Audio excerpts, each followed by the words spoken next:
So I realized the problem wasn't in anything. What was the problem was that what I would quantify as the winning day was, did I end in profits, right?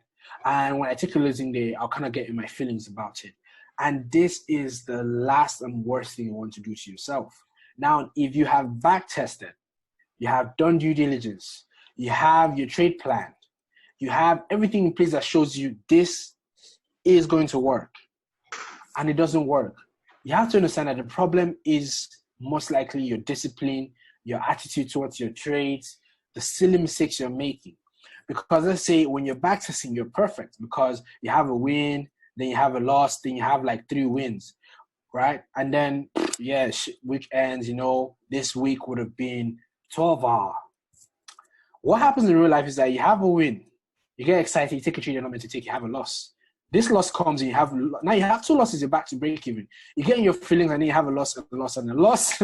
So when these 2 wins come, you kind of end the week in like a -1. So you're like, okay, at least I've saved myself from this -5, but I'm only up -1. And then the same cycle repeats next week. And then repeats the week after that. And then next you know, you are in this heavy drawdown. And then you start doubting your strategy. You move from one trade room to another trade room. You move from one mentor to another mentor. But the main problem is not even the strategy. The main problem is discipline. I've seen guys that trade flags and wedges and all of that, and they make more money than I do. They're probably better than I am, right? I'm not even going to try, because I don't know, obviously, but when I look at them, I admire them, like, oh my God, you made that much shit. And they're probably not doing less hours, but the thing is that their execution is everything. These guys have a routine. They don't doubt themselves when it comes to a trade. Their discipline is everything. When they take a loss, they take that loss and they get done for the day. When they have a win, they make sure that they cut the win at where they said they were meant to cut it, and they don't have a win. Because sometimes what would happen is that you've had a week, and your week has gone from a win, you've had 3 losses. So let's say you've done everything in the books, you've had 3 losses. And next you have a winning trade, and something tells you, cut this trade at 3R, right? The trade plan and structure tells you, cut this trade at 3R, don't hold it past 3R. But what happens now is that because your drawdown was -5R, right? You're telling yourself, you know what? I know I'm meant to cut it at 3, but if I hold it to +5R, right, I'll be able to get myself out of the drawdown. And sometimes price comes here and you're like, let me just hold it to 6. Next thing happens, a big spike like the spike that came out on YouTube on Thursday comes out and then wipes you out. And then from a -5R, now you are still at either -5R or -6. And now you absolutely feel like shit at this point. At this point, you would give anything to just have a +2R. You can't even function properly throughout the rest of the week. Yeah, you're all up in your feelings. You're asking yourself, is trading really for me? I think I should go get a job.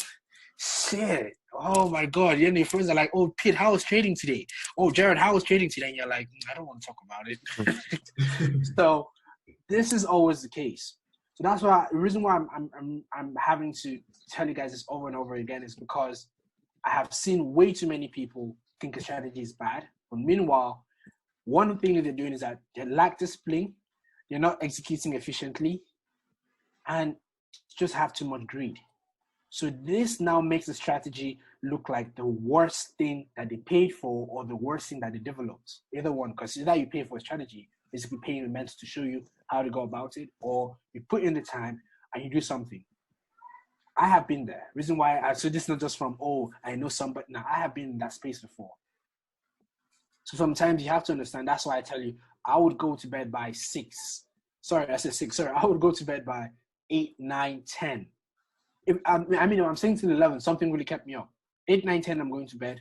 And my body, I don't use an alarm. My body just wakes up by 4 or 5 because, that's about 8 hours of sleep. I can't really sleep past that except I really had a tiring day, right? So about 8, 9, my body wakes up and I'm like, all right, sorry, I said 8, 9, about 5, 4, 6, more times 4, 5. Today I woke up by 3:58 and I wasn't tired when I woke up.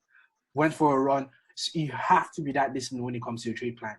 And what I mean by discipline is that put in the work, trust yourself, because what happens more times is that you doubt yourself, right? And then 3 winning trade comes and you doubted yourself, didn't take any of these winning trades, which would have put you up at, let's say even if you were closing at 2R, it would have put you up at 6R or 9R if you were closing at 3R each. It would have put you up at 9R for the week. And then you decide to take the next 2 trades, which would have been losses. Now you're sad, you get emotional, you take more losses. Then you take another loss, so you end the week in -5. But if you had followed your trade plan and did this and ended the week in this would have been 3 wins, 9R, -2, 7R. And end the week feeling like a champ. So that's the only thing I'll just say to end this. It's not really about the strategy. It's about your discipline and your execution. Obviously, it is about the strategy. I mean, you can't bring a strategy that lacks numbers and the numbers are not doing good and you think your discipline will make you do better. Nah, the strategy has to have good numbers, but your discipline is what is going to make you actually see those good numbers.